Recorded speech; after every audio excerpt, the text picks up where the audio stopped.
Hello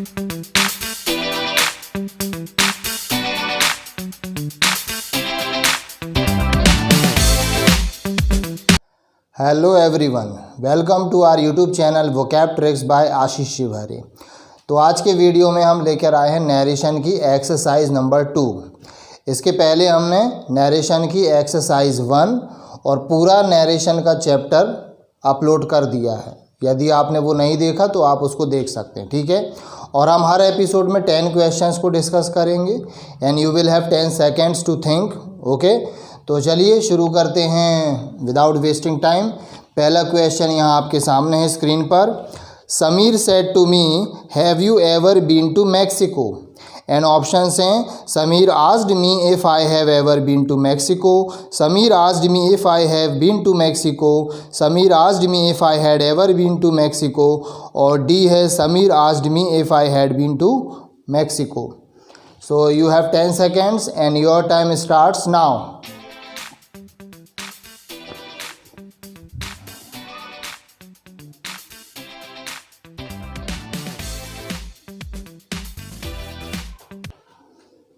okay, so the time is up. देखते हैं सही आंसर क्या है। सही आंसर है C, Sameer asked me if I had ever been to Mexico. देखो डायरेक्ट स्पीच में क्या दिया हुआ है, हैव यू एवर बीन, मतलब हैव का हैड करना पड़ेगा। और हैड देखो कितने ऑप्शंस में, केवल 2 ऑप्शंस में, सी और डी में है। लेकिन सी और डी में आपको क्या डिफरेंस दिख रहा है, एवर है ना। डी में एवर शब्द का यूज़ नहीं हुआ है, तो वो तो करना पड़ेगा यूज़, इसलिए सी जो है वो मोस्ट एप्रोप्रिएट है। Okay, I hope you must have got it. चलिए क्वेश्चन नंबर 2 आपके सामने है। Beware of pickpockets said a huge notice.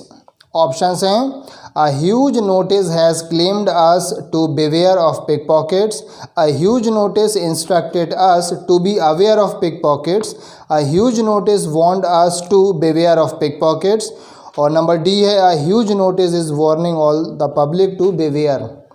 So you have 10 seconds and your time starts now.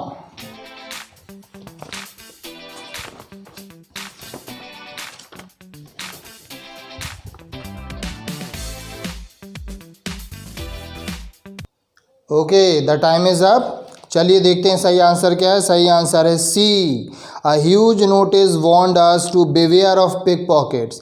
सबसे पहले तो ये समझ लो, देखो बिवेयर क्या होता, सावधान रहना। तो ये कह रहा बिवेयर ऑफ पिक पॉकेट्स, जेब कतरों से सावधान रहो। जैसे कई घरों में लिखा रहता ना, बिवेयर ऑफ डॉग्स, कुत्तों से सावधान रहो। तो इसी प्रकार ये है। तो यहाँ पर आप देखेंगे ये एक तरह की क्या है, वार्निंग है, चेतावनी है। तो सी में लिखा है, अ ह्यूज नोटिस वार्नड अस, यानी एक बहुत बड़े नोटिस ने हमें चेतावनी दी। किस चीज़ की, टू से जोड़ दो। बिवेयर एक क्रिया है, और जब भी क्रिया से कोई सेंटेंस शुरू होता है उसको टू से जोड़ देते हैं। इम्पेरेटिव सेंटेंस का नियम है, हमने उस चैप्टर में पढ़ा हुआ है, ठीक है। अब बाकी आप ऑप्शन देख लीजिए, वो ऑटोमेटिकली कट जा रहे हैं। नंबर 3 देखते हैं, आपके सामने है, डू यू वांट टी और कॉफ़ी? ओके, तो ये क्वेश्चन दिया हुआ है, डू यू वांट टी और कॉफ़ी। ऑप्शंस हैं, he asked me that I wanted tea और coffee, he asked me if I wanted tea और coffee, he asked me whether I wanted tea और कॉफ़ी, फिर D है, he asked me which I wanted tea और coffee. You have 10 seconds, take your time starts now.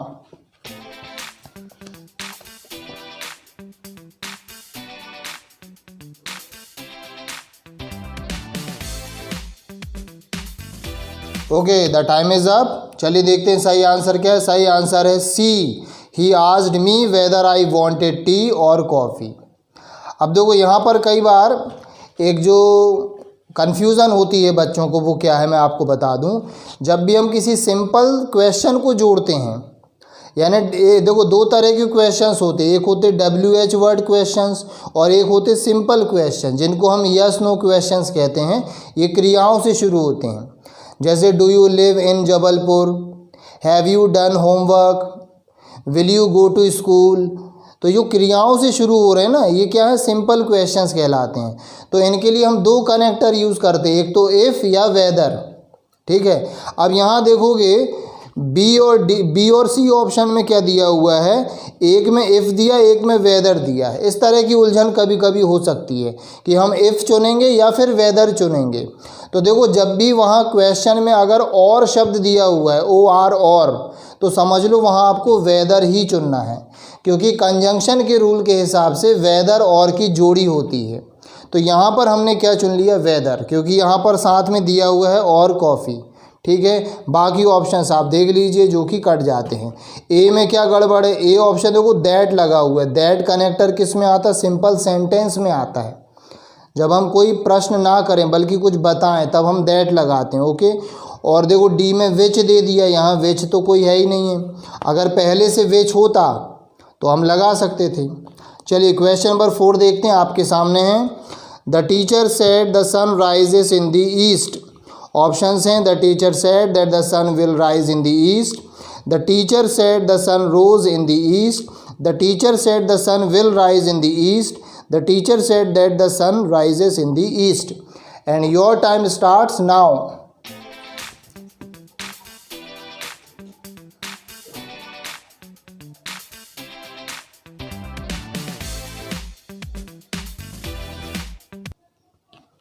Okay, the time is up. देखते हैं सही answer क्या है। सही आंसर है इसका डी। अब देखो डी क्यों है, यहाँ दिया हुआ है इन्वर्टेड कॉमा के अंदर the sun rises in the east, सूर्य पूर्व से उगता है। तो ये क्या है, ये यूनिवर्सल ट्रूथ है, ऑल टाइम ट्रूथ है। ये एक ऐसा स्टेटमेंट है जो हमेशा सच रहता है, और इस तरह के सेंटेंसेस में टेंस चेंज नहीं होता। डायरेक्ट से इनडायरेक्ट जब करेंगे तो टेंस चेंज नहीं होता। हमने ये पूरा रूल देखा हुआ है। आप नरेशन के वीडियो में जाना, पूरा आप चैप्टर देखिए, समझिए उसको। ओके, तो यहाँ पर हम टेंस चेंज नहीं करेंगे। The sun rises in the east, और सिंपल सेंटेंस है तो दैट से हमने उसको जोड़ दिया। ओके, चलिए अगला देखते हैं question number 5। Oh there is a fly in my soup waiter he cried. तो ऑप्शंस हैं, he exclaimed with surprise that there was a fly in soup and called the waiter. He exclaimed with disgust that there was a fly in his soup and called the waiter. He exclaimed with horror that there is a fly in soup and called the waiter. Exclaiming with disgust that there has been a fly in soup and began to call the waiter. And your time starts now.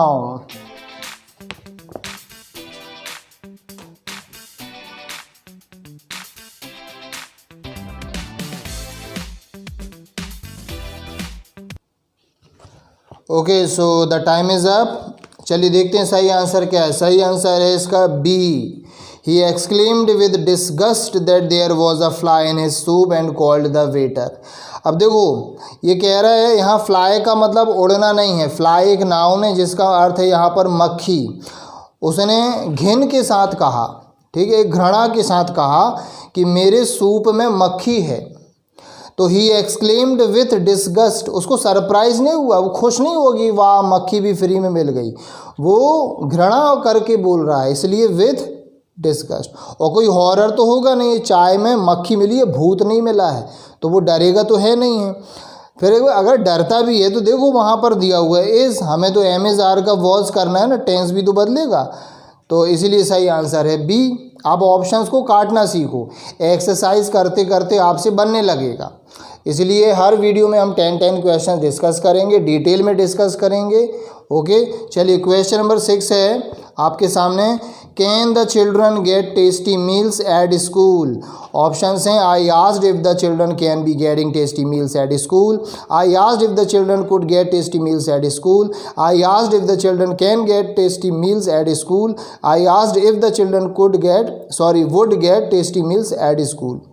तो your time starts now.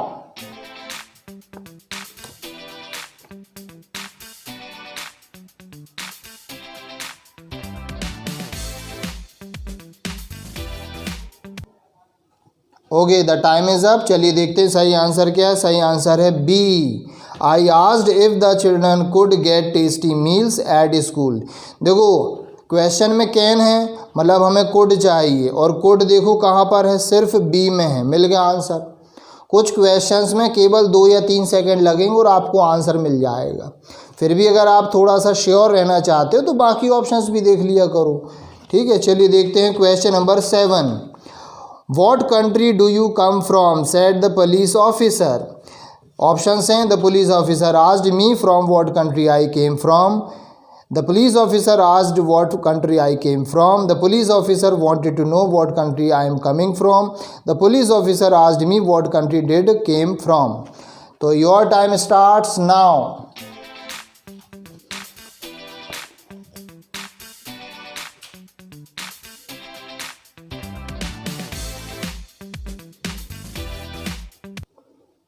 Okay, so the time is up and the answer is B. The police officer asked what country I came from. अब देखो यहाँ पर गड़बड़ क्या हो रही है, ऑप्शंस कैसे काट सकते हैं। ऑप्शन ए में देखो 2 बार फ्रॉम लिखा है, एक तो फ्रॉम व्हाट कंट्री लिखा और लास्ट में भी फ्रॉम लिख दिया इन्होंने, तो 2 बार फ्रॉम तो आ नहीं सकता। और ऑप्शन सी में देखो क्या गड़बड़ है, टेंस ही उन्होंने क्या कर दिया, प्रेजेंट कंटिन्यूस कर दिया, आई एम कमिंग फ्रॉम, तो वो तो हो नहीं सकता। ठीक है, क्योंकि डू यू कम है तो वहाँ पर हमको कम का केम करना पड़ेगा, डू डज डिड तो हट जाएगा। ऐसे ही डी में देखो डिड भी और केम भी लिखा हुआ है, तो ये भी गलती हो गई। तो किसी ना किसी ऑप्शन में गड़बड़ तो मिलेगी आपको। ठीक है, तो उसी से आपको जज करना है कि मोस्ट एप्रोप्रिएट सही आंसर कौन सा होगा। Question number 8। The teacher will say open your books. Options हैं, the teacher will say us to open your books, the teacher said us to open our books, the teacher asked us to open our books, the teacher will ask us to open our books. And your time starts now.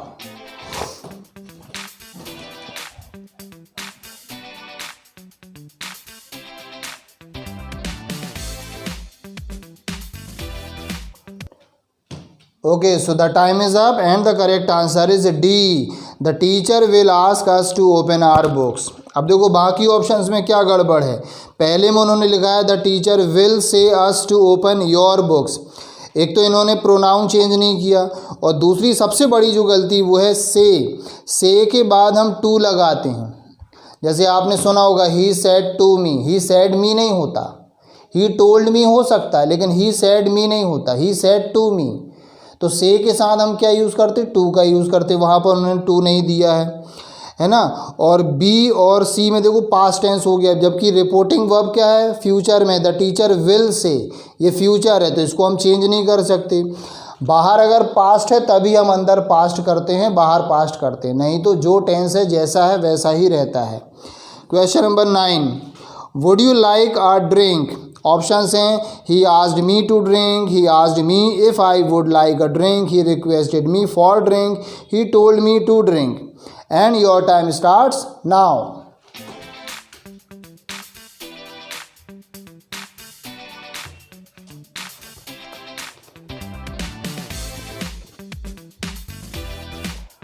Okay, so the time is up and the correct answer is B. He asked me if I would like a drink. अब कैसे देखो, यहाँ पर A option में दिया है he asked me to drink, उसने मुझे पीने के लिए कहा। ऐसा लग रहा है जैसे कि उसने बिल्कुल एक कोई रिक्वेस्ट नहीं की, सीधे आदेश दे दिया कि लो भाई पियो, है ना। और इसमें वुड लाइक का कोई सेंस नहीं आ रहा, निवेदन का सेंस नहीं आ रहा, रिक्वेस्ट का, पोलाइटनेस, विनम्रता का सेंस नहीं आ रहा। और सी में देखो क्या, ही requested me for a drink, ये हो सकता था, लेकिन यहाँ देखो फॉर के बाद आ ड्रिंक नहीं है, मतलब आर्टिकल हट गया है, तो ये गड़बड़ हो गई। और डी में भी सीधे सीधे दे दिया he told me to drink, तो यहाँ विनम्रता का सेंस होना चाहिए, इसलिए सही आंसर होगा, क्योंकि वो क्वेश्चन है तो इफ़ से जुड़ गया, he asked me if I would like a drink. Question number 10। Start at 12 he said to her, come back at 5। तो ऑप्शंस हैं, he said her to start at 12 and you come back at 5, he has been telling her to start at 12 and come back at 5, he told her to start at 12 and come back at 5, starting at 12 and coming back at 5 was told by him to her. And your time starts now.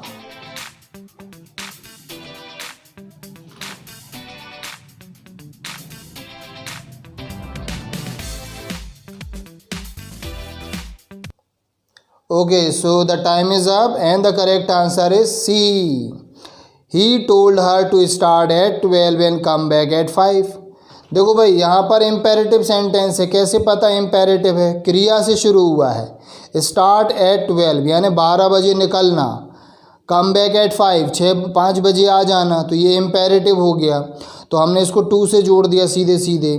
अच्छा, A option देखो क्या लिखा, ही sad हर लिखा, sad में तो 2 आता है ना, तो ये गड़बड़ हो गई। फिर यहाँ देखो ही हैज़ बीन टेलिंग, इन्होंने टेंस ही चेंज कर दिया, टेंस कैसे बदल सकते आप? ठीक है, तो इसलिए सही आंसर है सी। तो आज के 10 क्वेश्चंस यहीं पर समाप्त होते हैं। उम्मीद है आपको इससे फ़ायदा मिला होगा, ये आपको यूज़फुल लगे होंगे। और आप यदि चैनल पर नए हैं तो हमारे चैनल को सब्सक्राइब कर लीजिए, बेल आइकन को प्रेस कर दीजिए, ताकि आपको नोटिफिकेशन समय पर मिल जाएगा आने वाले जो भी वीडियोज़ होंगे। और आप हमको सोशल मीडिया पर भी फॉलो कर सकते हो, लिंक आपको डिस्क्रिप्शन पर मिल जाएगा। Okay, so let us finish, see you soon.